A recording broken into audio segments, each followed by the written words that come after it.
Welcome to episode 117 of Stageworthy. I'm your host, Phil Rickaby. Stageworthy is a podcast about people in Canadian theatre featuring conversations with actors, directors, playwrights, and more. You know, if you haven't subscribed to the podcast, I'd like to remind you that subscribing is the best way to make sure that you never miss an episode of Stageworthy. And there are some great episodes coming up, so trust me when I say that you don't want to miss them.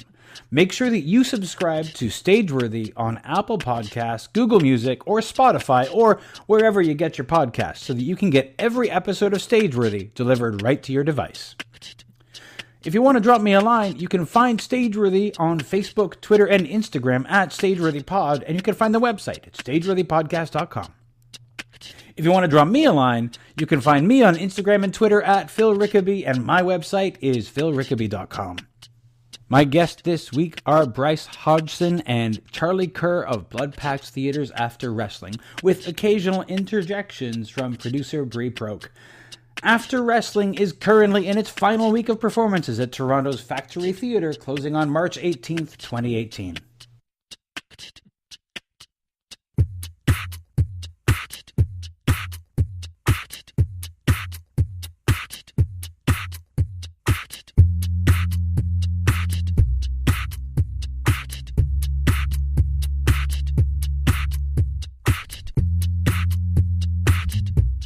So guys, tell me about After Wrestling. Wait, are we recording? Yeah. Well done, Phil. Thank you. Secret podcaster over here. Yeah. See, this is how I trick you into being comfortable enough to have like a conversation and not think of it as an interview. And great. After Wrestling, what's it about? What's it? Yeah, tell me about it. After Wrestling. After Wrestling. I don't know, man. What's After Wrestling about? Because we've been rehearsing all day, so I don't.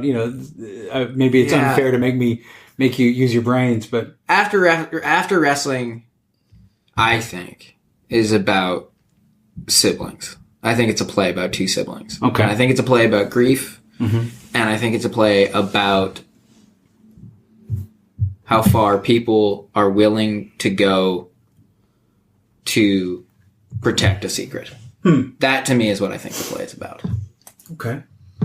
It's also, to me, out of any of our plays, I don't know if you feel this way, but out of any of our plays, it's the most undescriptive play. Because there's, like, with the other ones, there was always, like, it's about, like, with Kill Your Parents, it was about, like, three siblings getting together to, like, hash over, like, their grandmother's will, and, like, hilarity ensues, and everybody's able to be like, I know that play. Yeah. That play makes sense to me. Whereas this one is, like, it's about siblings and some stuff, Otherwise, you give too much away. Sure. I mean, that's always the trick with something that has, like, you don't want to give too much away. Yeah. How does wrestling play into it? Can we? In a lot of ways, but not incredibly obvious ones, considering we went with that for the title. But there's one character who is obsessed with wrestling the way that we're obsessed with theater and film, and like it's his ultimate passion. Okay. And then some things in the play are kind of almost structured like a wrestling match, with the way things flip back. Those are the main ones. And then the idea of someone dealing with an illness or a trauma. Sure. Wrestling, that's the double entendre of the one character wrestling and the other character wrestling as well. I mean, I will admit to having a brief obsession with wrestling. With the spectacle of it. This was in the, I guess, in the early 2000s. Attitude era? Attitude era. That's me too. Like Stone Cold is my all-time fave. Yeah. When, just Mankind, The Rock. That's my era. Like all golden age. No, and that's not even the golden age. That's like the golden age is like golden age. Golden age is like Hulk Hogan and that sort of stuff. This is like, Rowdy Roddy. Yeah. They live. Great film. Except for the 20-minute wrestling match in the middle of the film. You're talking in the alleyway where they beat the shit out of each other. Put on the It glasses! goes on for so long, and you're like, this is what you decided to spend time Well, then it cuts to, which Carpenter's really good with shit like this, then it cuts to, like, them in the back alleyway, like, slung over top of each other with, like, Western music, like, looking at everybody, like, yeah, man. That's, like, one of my least favorite John Carpenter movies. I fucking love that. Yeah. You don't you like and I it? would argue No, it's about one it. of my favorite. I love it. Yeah. I absolutely love that. Yeah. movie. Isn't Big Trouble in Little China his as well? Yeah. Hell yeah. That's, for me, that, like, Kurt Russell's I watch the that man. film, like, all the time. The Thing. Oh, shit, fuck. The Thing is Yeah, just The Thing is- pound for pound. Yeah. Yeah. Yeah, it's unstoppable. You didn't just stop recording. No, you no. didn't just pause for that John Carpenter. I didn't. I'm discussion. not going to interrupt John I would Carpenter. walk out of this No. fucking interview Don't if do you that. did that. Please, sir, don't do that. No, I mean, we're sort of hedging around some of the stuff that I think. I mean, there's after wrestling. It sounds like it's. I mean, it sounds like it might. If you think only about the wrestling part of things, it sounds like it might be something a little light. But there's actually something kind of dark and deep underneath that. It's. I mean, you're dealing with suicide in this, Yeah. right? Mm-hmm. And that's. I find that. Or I've found, and I have a couple of people who've had people that they love who've died by suicide. It's As not a agreed. thing that ever goes away. You learn how to deal with the fact that it happened, but it's probably one of the hardest deaths to come to terms with. Do you agree? Yeah, Yeah. I would say that Absolutely. it's the least blueprinted death to be able to come to terms with. Even like you just now saying died by suicide. Like that's some new shit. Being It able is. to say that died by suicide, you know what I mean? Like to be able to like to have like you know the circumstances that kind of inspired this play, like of our friend who died by suicide, like when that went down, like there was no like we weren't able to find anybody to rap about it. No. And we've always kind of chatted about this. It's like over the years of kind of developing this story, it was a little bit more like out of the woodwork. Out of the woodwork came some more people that like were able to kind of talk about the subject. Whereas it's a very sort of like it kind of feels like the desert out there when someone close to you dies by suicide. Because number one, it's a thing that our society doesn't talk about, and really hasn't for a long time. There's a slow change now, but it's like we treat it like a shameful thing, and so we don't talk about it, and which is bad because the people who have had people who've died in that way need to fucking talk about it, you know? Well, yeah, and you know, one of the best ways that, like, you know, somebody explained it to me was, you know, one of the things you don't process is the fact that it's like the person who you're grieving has killed themselves. Yeah. And we, you know, there's a circumstance that surrounds that, but also at the same time, there's like a lot of having to grieve the fact that like the person who died did that to themselves. I don't know if I'm seeing the image that I'm trying to create and that I'm trying to explain, but it's seeing, it's, you know, and it, as it does in this story, like a lot of anger comes up with that. A lot of confusion comes up with that. A lot of, you know, like a lot of things that are not graspable. Yeah. You know? Because you're dealing with something that we love to make saints out of people who die. And It's another thing that comes up in our play. Yeah. So, you know, somebody dies and now all the things that they did that were shitty we don't talk about. Yeah. And all the things that they did, they were questionable. We don't talk about. So you can't stay mad at the dead. And yet, when somebody dies by suicide, when they've done that, you have to deal with the fact that you are grieving their loss. Yeah, man.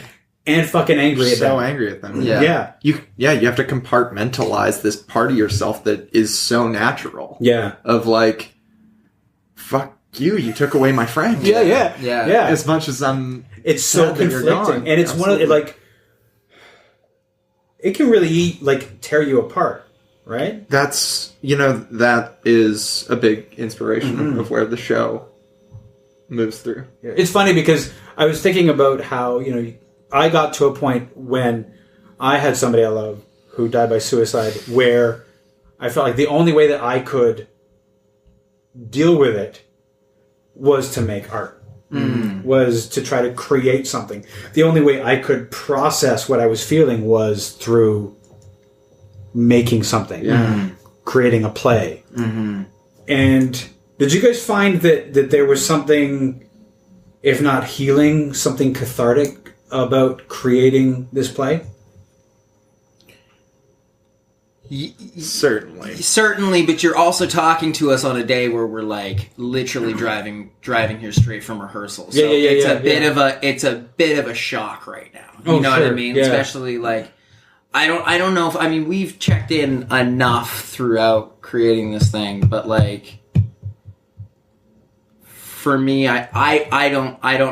I probably won't know until it's over. Yeah. I won't know until it's like done. It's kind of just because we've been sitting in it for so fucking long. Sure. Yeah. There's a different thing because there's writing it, which is one part of the process, and there's performing it, which is entirely different. Yeah.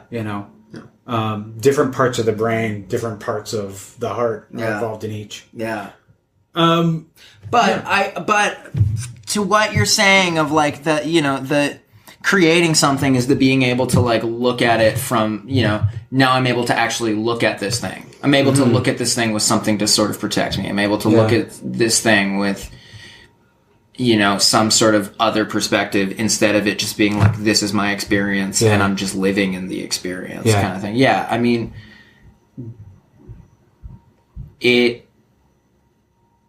The circumstances, the circumstances that inspired this play, for me, it really did allow me to start being able to talk about my friend in a very distant kind of way. Sure. Being able to just talk about it more as fact. Yeah. More as something that I had moved through. Whether or not I fully had, I don't really know, but I do know that like being able to talk about something like it was just like very matter of fact, and it was just being able to like we were just being able to use this as like notes to be able to work on this particular thing. That that has been healing. Yeah. That has made things simpler and easier, Do you find it difficult to rehearse this play to dredge things up?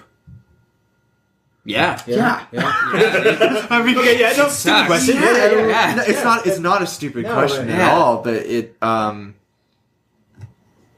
the fact is that, a really awful thing happened in Bryce's, real life. Yeah. And in yours. Yeah. You knew him, in yours. Yeah. And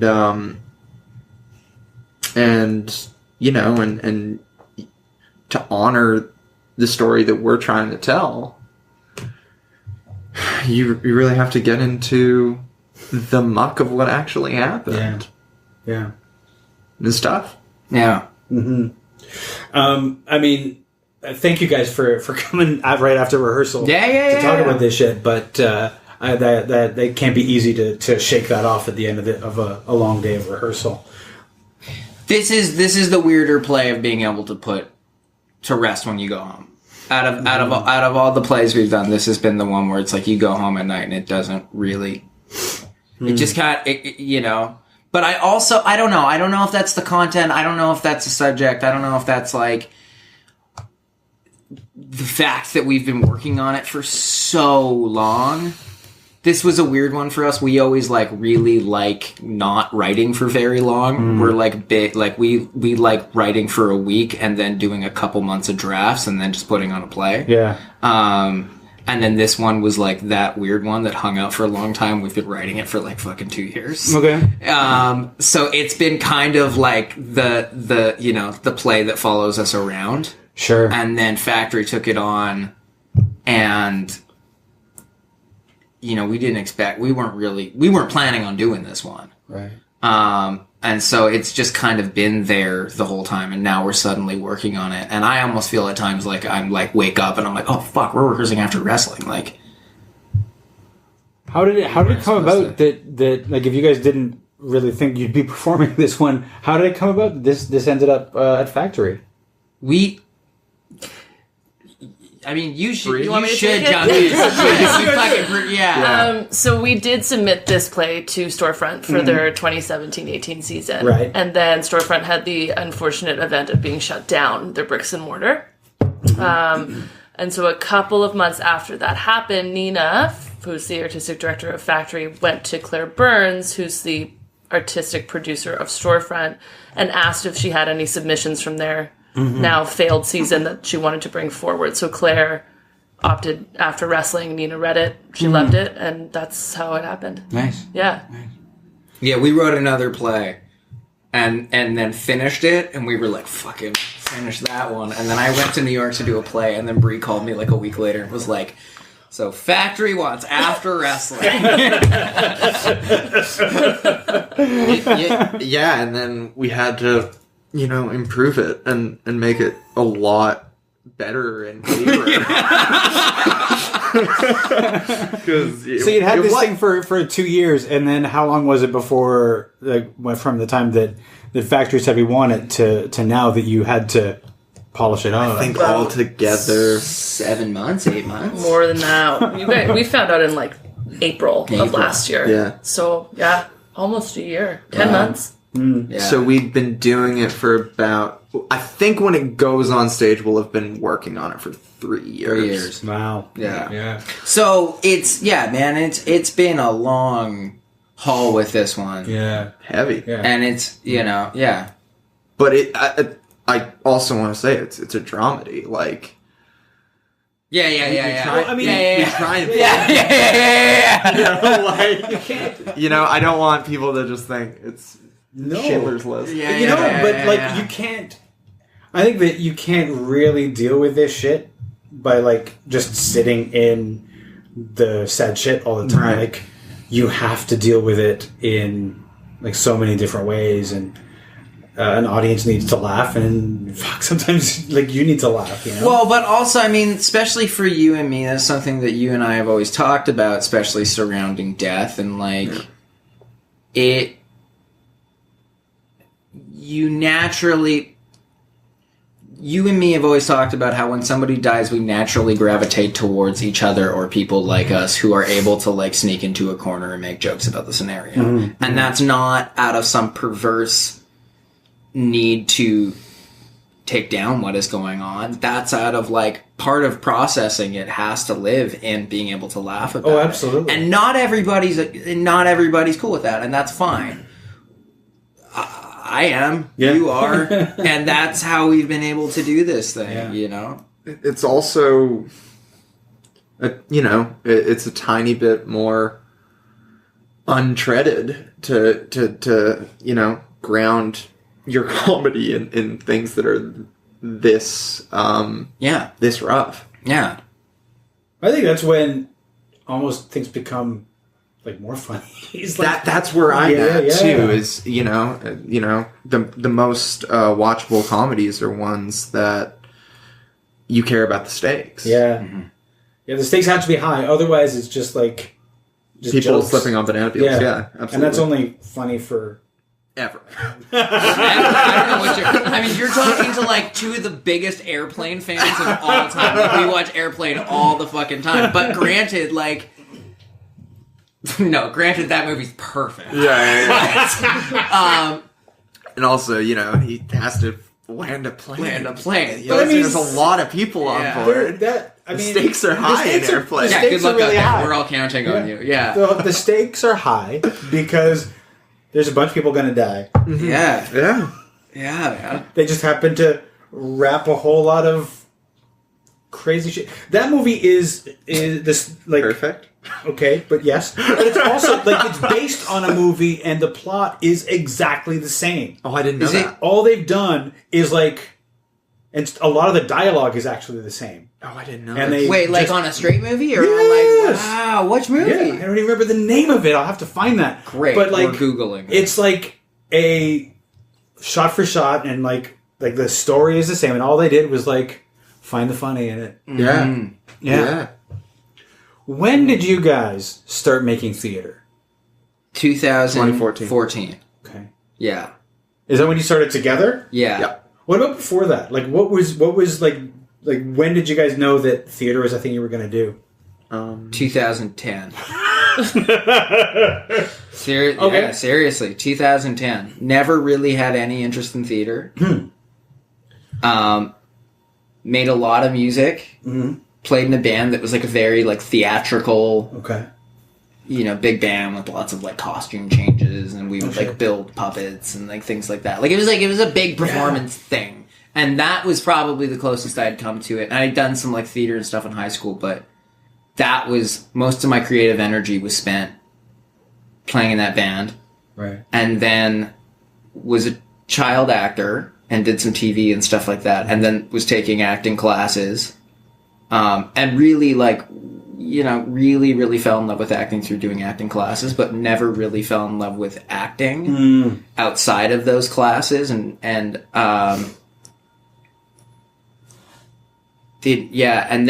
then wasn't able to finish high school, so I went to theater school that didn't care about a high school requirement, because it was a smart option. And then when I got out of theater school, I was living in New York, and then a friend of mine took me to an audition with him, and we both auditioned for a play, and we both got to play, and then I fell in love with doing theater. But it was never really on my radar until I was like 21. And I always thought it was kind of silly. I thought plays were kind of silly. What was it about plays that you thought was silly? Well, we're from Vancouver, man. And like No good theater. no good fucking theater. I thought about this when we were driving over here. I was like, if Vancouver comes up and theater in Vancouver comes up, am I gonna pretend and am I gonna fuck that shit? I'm just gonna drink this water. Yeah, no. But like we grew up in Vancouver where it's Trash. It's trash, dude. It's not trash. It's just very conventional, Airplane is perfect, boring. man. Airplane is perfect. From what I've heard, Vancouver is a TV and film town. Yeah, Very little theater. It's not a Yes. theater town. Yeah. And the theater that is there is stuff that our parents go to see, nothing that we would find exciting. And no but- offense to our parents. No, but it's that's the just thing. very So safe. you grew up. So that was my perception of theater, and I like moved to New York and like was like going to theater school and wasn't going and seeing plays because I was like, I've seen theater. I sure don't like it. And that was my thing, and I was totally happy going and seeing music and movies. And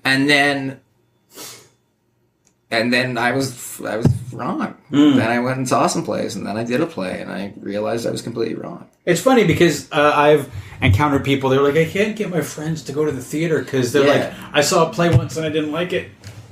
I think that's the oldest story in the book. I think that's a very Just be bummed common out with thing. the entire medium. It's just on that so play. one bad No, play. but like It's insane. no, but I think it's that like when you were little, you saw a movie, and when you were a little boy, you watched the movie and you weren't like, I saw Aladdin, I wasn't blown away, so I kind of was like, I'm not into movies anymore. You saw Aladdin, you were blown away because you were a child. Yeah. And then from then on, you just always had movies being put on in front of you. So you eventually just kind of built up the palette for things on a screen. Yeah. Whereas if you go and watch a bad play, that's like that's a whole other thing. You have to sit in the dark. Yep. There's real people in front of you. You can't leave.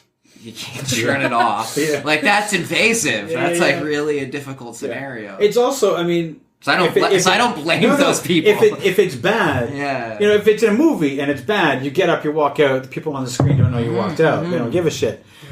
For a play, if it's bad, you get up, you walk out, and they're probably watching you going, "Oh, fuck you." Yeah, totally. Yeah, walkouts are tough. Yeah. In plays. So that was me. What about you? Yeah. Yeah, like,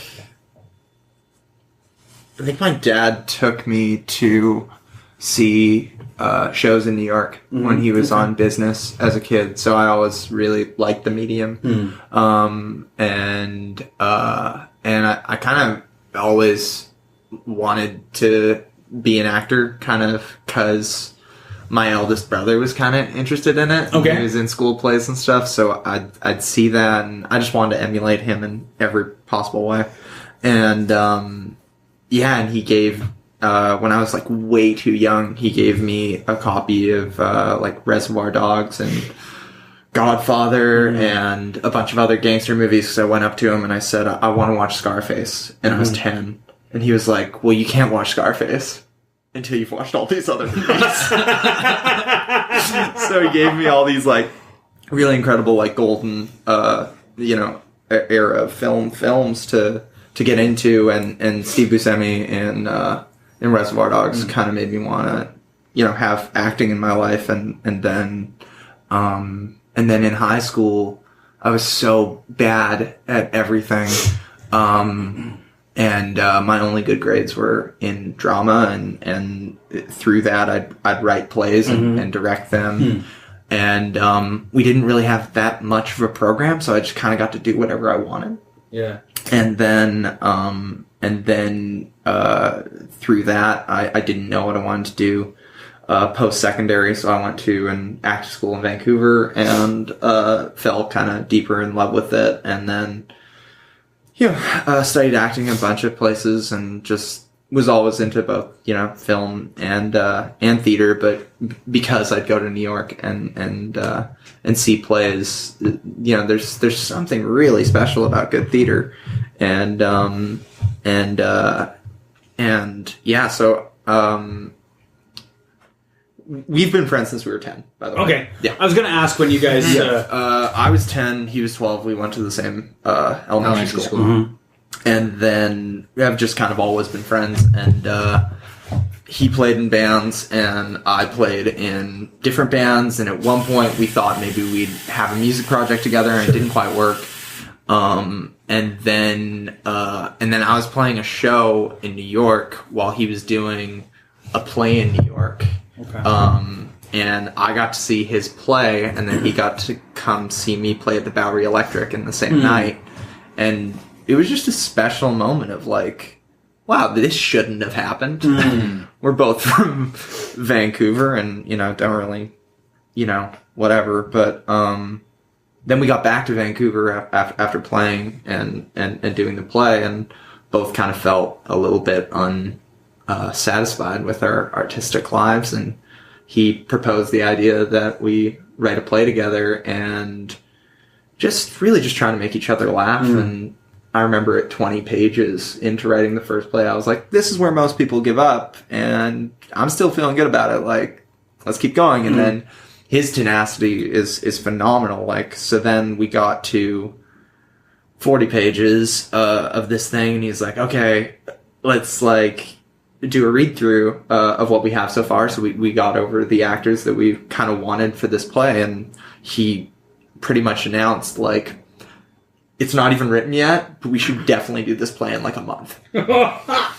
And then just kind of through, you know, hard work and tenacity, all that happened. We did finish the play doing 12-hour writing sessions and then put it up. And I went away to go play shows in Europe, and We put on your first play in Vancouver. Put it up at a church in Vancouver. Yeah. That's how it started. Well, In yeah, it started because I just really wanted to write a play for our buddy Brendan Taylor that took place in a storage locker. Because I also just really wanted to like build a storage locker somewhere and get one of those like sweet orange doors that goes up. That was all I knew. And then that didn't, we did turn into An attic. Well, then it turned into a basement suite, like a basement crawl space, and then it turned into an attic. But yeah, man. And then and then we started writing. And then we've been writing since then. Yeah, and then during the rehearsal process of that, he and I were kind of getting together and writing Kill Your Parents, which was the next one. Just from that point on, when we started writing Piranha Club, once that thing kind of started to get on its feet, I think that was when we were kind of like, I think this is like, we have a good thing going here. Like, let's keep going with that. And we've been writing together ever since. Yeah. So when you guys were putting on your first play in Vancouver, a place where you've said that there's not a lot of good theater, how did that go down in a place where they're used to seeing things like what your parents would? Well, all our friends came out. Okay. And that was kind of it. All right. And that was all right. And we were pretty happy with that. Yeah. And it was like, you're getting like 15 people a night. We were pretty stoked on that. And it was kind of a test run, and like the place could fill 15 people. I'm still stoked on getting just 15 people. Yeah. Yeah. Absolutely. But yeah, it kind of was like a test run. We didn't want to have a space that was massive, because it's like, what if we suck? Yeah, that what was if we entirely suck, and this is like something that we would never talk about again? But also at the same time, it was that, but it was also like, in 2010, like I'd moved from living in the States back to Vancouver, and I'd started a theater company with another friend of ours who's actually acting in the show right now. But I started a theater company with him. We'd done a bunch of shows in Vancouver, and it's really expensive to do theater in Vancouver. It's just not a lot of facilities for it. It's not like here kind of thing. And then there's not an audience on top of it to be able to support how much money you have to put in order to do it. Right. So it's just not economic. Yeah. And so, for this, when we were doing this, it was like, I didn't want to like go rent it. We were like, we're not renting a fucking theater. Like, let's figure out, what's the smartest way for us to go about this. So we went to the United Church down the street from my house, and we did it. We did it there, and it was great. And it was really, really great. And they were super helpful and really supportive of it. Nice. And all our friends came, and it just kind of, I would say that show kind of set the table for also what our theater company turned into, which was kind of like, feeling like it was like a family run thing. And that to me felt different from other theater experiences I had had. Sure. And I always kind of felt like this thing shouldn't be so fucking expensive. Yeah. And we should be able to charge $5 at the door. We were able to charge $5 for that show. People were into that. Yeah. And it was cool. It was really, really cool. And it kind of just set the tone of being like, maybe we got a good thing going here with like the company itself. Yeah. Now, what was the trajectory that brought Kill Your Parents? Sorry, I'm going to get the title wrong. Yeah. Kill Your Parents in Viking, Alberta. How did that get? That's the title. Thank you. How did that end up in Toronto? Well, but it's Broke, baby. It was the thing is like Bree and I, have been friends for a number of years. We grew up in the same neighborhood, and then Bree had been out here for a number of years, and then my partner and I, she was the one who was like, we can't live in Vancouver anymore. We need to move to Toronto. Sure. And then it was like, great. Bree Prok's there. If we're doing theater, and call Bree. Called Bree. Bree was like, yep. And then gave her that play. And then she gave it Storefront. And then Storefront picked it up. Yeah. Did you have a connection with Storefront before that? No. No? I knew them in the industry because I've been working in the industry here since 2014, so I knew some of the people, but I never done anything artistic with them. Okay. And so it was just a blind submission, and they picked it, and yeah, it's been a great partnership ever since. Because they're also affiliated with the show as well. Sure. Yeah. I mean, Christina is the reason why we're talking. Yes. Today, Yeah. because- Christina Bryson. Yeah. Yeah. So, I mean, I've always really liked what Storefront does. They were able to do much more of it Before. before. Yeah. Before. Yeah. But like the quality of what they turn out is always really good. So I'm really happy to see the collaboration between you guys and them and Factory come together. Now we've talked a lot about the seriousness of after wrestling, and some of how you guys got together. Blood Pact is the name of the theater company. Where did that name come from? This is a big disputed problem within Blood Pact. Okay. Man. Okay. Is this You're digging up some problems? So do I have to? Problems we in have to put a line down this table? No, Is it- No. I didn't even know it was the origin of the name of the company until about a couple months ago. So at one point when we were putting fuck man. We were putting up Piranha Club at that church in Vancouver. At one point I wanted to call the company Little Guy, and I wanted the logo to be a hand-drawn Brontosaurus. And everybody was pretty on board. Everybody was like pretty on board with that. I was like, I think this is a great idea. Charlie was like, great, fantastic. I showed him the logo. He was like, I'll fuck with that. Libby, who I don't even know if Libby and I were dating yet, but like Libby and I were like freshly trying to get together, and Libby was like, great, I love it. I remember drawing it out in her living room one day. Brendan Taylor was into it. And then, so I thought the theater company was going to be Little Guy, Brontosaurus logo. And then I went down to California for 2 weeks right before we started to go into rehearsals for it. And then I remembered a story. I was thinking a lot about the theater company, and I was like, what does the theater company represent? And to me at that time, it just like felt like what the theater company was like, I felt like we were like 12-year-olds in a basement getting up to no good. And then I was like, well, when you're 12, like, what do? You like play with Ouija boards in the basement, and you like make blood oaths and stuff. And then I thought about our friend, a good friend of ours. It's like a really sort of like around the neighborhood story back home of our friend and Bree and another friend all got drunk on 40s, and then our friend smashed the 40 and rolled out a shard of glass and was like, blood oath. And they all did a blood oath together. And I was like, that's a good... And then blood oath doesn't work with theater, so it turned into Blood Pact. Okay. And that's the long-winded version of it, and it's... I still have the scar. She still has the scar. And so, they... Yeah, that's the person to talk to. Let's be honest. I don't... When we're kids, we do stupid shit. Yeah. So I'm not even going to worry about that. Funny thing is, you guys weren't really kids. How old were you at the time? Like 19. Still kids. That's generous. Still kids. No. It was when I was living in the basement in Canby, and the person, was living across the street by the park. Oh, yeah. So that was when we were like 19. Yeah. Still kids. Still teens. Yeah. So, did they ever, until like recently, like now you've heard, this is not the first time you've heard the story. Yeah. Now that you know that you were instrumental in the inspiration for the name of the company, how do you feel about the... I love it. Yeah. I do. I mean, like, I remember when Bryce told me the name, I was like, no. Like, I didn't like the name at all. And we even had, like, an argument about it, like, after Kill Your Parents closed, where I was like, we should change the name.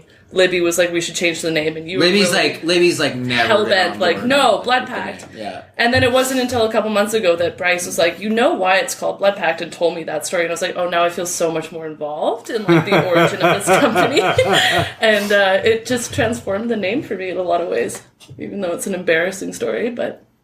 And now immortalized forever. Yeah. What kind of humor are you guys drawn to? I mean, obviously Airplane, but aside from Airplane, what like when you guys are like, you're mixing, especially with this one, humor with some serious stuff. What sort of? I mean, You've caught us on a week where we've been having, like, serious issues with me making fucking poo jokes and Charlie being so not on board with them. I don't.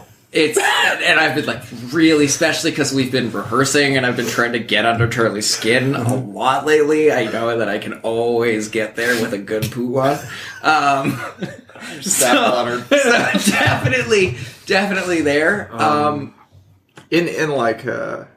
In a more serious answer, I'm drawn to like happy sad stuff, I guess. Like Taika Waititi's movies. That's probably our biggest overall inspiration. Yeah, he's incredible.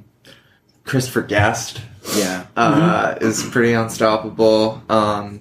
Where we really kind of divert from humor, not only with Frasier. Hugely with Frasier. Because our biggest issue I can't stand Frasier and he loves it. But also just like I very much grew up on SNL. Yeah. And he very much grew up on Fawlty Towers. Yeah. Yeah.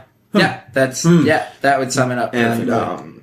And then like literature wise, like I really like the absurdity of like Kurt Vonnegut and what he does with humor as well. I've been reading a lot of Eden Robinson lately, and she's funny as fuck, man. She's like dark, heavy, like really, really heavy, but like there's some shit in her new book, or well, it's her newest book, Son of a Trickster, where like there is some of the funny shit I've ever read in there. And stand up, like I love the art form of stand-up, just like crafting jokes which and stuff. Is funny though, but that's also where you and I have not always seen, like I like comics, I don't really like stand-up. I don't really like going and sitting down and watching stand-up or watching stand-up specials. Granted, I did go see we were at the same John Mulaney show, and that was like one of the fucking greatest things I've ever seen. Mulaney rules. Mulaney rules. I mean, I fucking love Mel Brooks. As do I. And just I don't know, man. Yeah. I mean, my like, I'd say my all-time favorite actor is Peter Sellers, and I love John Candy. You know. I don't know, man. Robin Williams, when he's like fighting through like how sad he is to do things that are funny. Well, you and I also have this conversation all the time. No, but like Birdcage, but like you and I also talk about how like some of the funniest shit ever is Robin Williams in Good Will Hunting. Oh my god. But like, and that's the thing, is people always love being like Robin Williams when he gets serious, like in Good Will Hunting. I don't think about that. I always am like, Robin Williams is so fucking funny. And it's like, to me, it's like the fucking, it's like the secret jokes within that. To me, it's like it feels like there's moments in that movie where I feel like he's so fucking present.